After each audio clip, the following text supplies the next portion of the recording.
We now turn to our senior speaker, Dina Eldawi.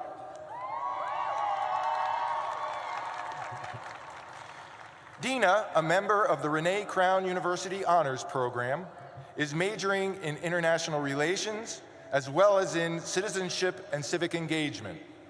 She's also a Truman Scholar and a Remembrance Scholar. The Florida native also has the distinction of being the second Marshall Scholar in university history. She plans to use the award to fund graduate studies at the universities of Oxford and Sussex. Dina attributes her interest in policy reform to tutoring Somali and Syrian refugees in Syracuse. In a recent interview, she said, "The refugees taught me the meaning of resilience. Now I want to spend my life helping those in need." Please join me in welcoming our senior speaker, Dina Eldawi.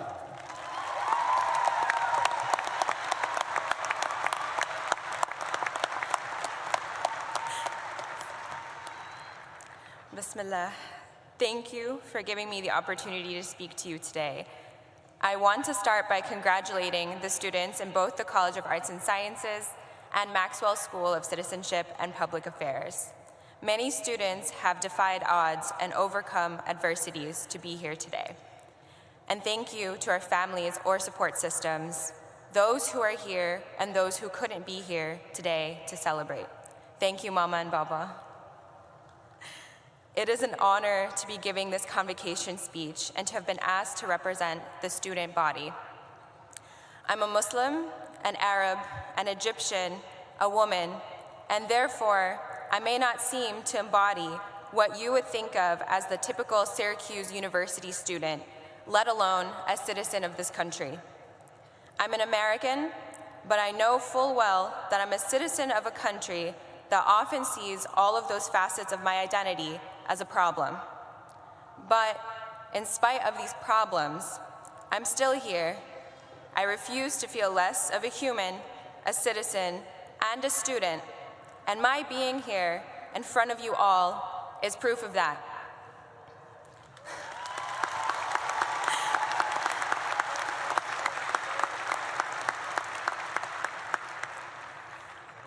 I came here to study citizenship in the Maxwell School. The founder of the Maxwell School, George Holmes Maxwell's mission was to teach good citizenship, to cull from every source those principles, facts, and elements which, combined, make up our rights and duties and our value and distinctiveness as United States citizens. As I've studied our country's history, and through my discipline of international relations, our position in the world, I wonder, does this distinctiveness include caging children at our border? Does it include dehumanizing Black and brown bodies? Does this distinctiveness include ostracizing people due to their religious identity? When my country, finds human beings to be problems because of the color of their skin, religion, or country of origin, should we really be celebrating our value and distinctiveness? These questions lead me to a larger question, which I think is the most important one for today. What makes a good citizen? Being a good citizen does not just mean living together in the same space or having blind faith in something. It does not mean moving through the world as if other people's lives do not matter. It means sharing the responsibility of being part of a community. This means we must have the ability to be critical and listen to those in our community who are being shut out. And we must realize that for far too many people, simply existing is a form of resistance. Although that seems admirable, I'm here to say that it's actually pretty exhausting, but made easier when we have community, which is to say, when we become good citizens. When I arrived here 4 years ago, I felt that my only two options of existing were as a target or as a token. However, I learned from the communities I've met here that those weren't, in fact, my only two options. And for that, I must thank the Muslim girls and the community here who taught me this when I came here as a freshman, all alone, still unsure of myself, and the professors, friends, and allies who have further empowered me. Because of these communities, I have chosen to be unapologetic about who I am, because my faith is what empowers me to be here today and fight for a better world on and off this hill. Being a good citizen means that our understanding of community extends beyond the hill. For example, through working with some of the most incredible young girls in the north side of Syracuse, I've gotten to know this wonderful city and the amazing people in it. They have taught me resilience and faith in community. As Razan al-Najjar, the 21-year-old Palestinian paramedic who was killed in Gaza last year, said, "I hope that I can be a role model for every girl that sees me, and every girl that wants to be like me, God willing, will be like me and better than me." I hope the same for those kids and for myself, the kids that I've been lucky to work with, from Syracuse and beyond. From Ferguson to Gaza, I hope we can all work to lift up the voices and people the way I was uplifted by the communities I've gotten to know all over the world.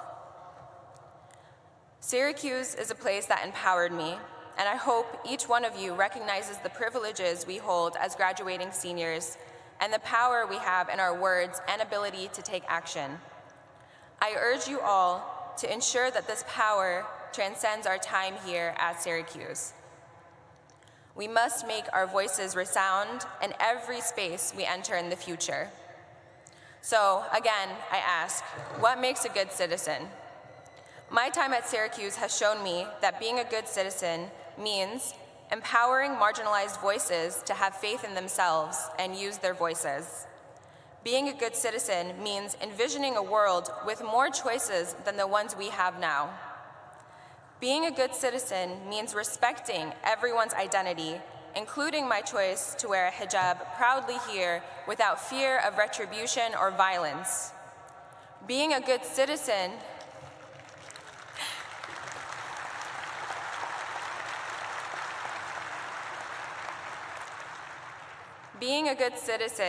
means knowing your community and working together for a common good.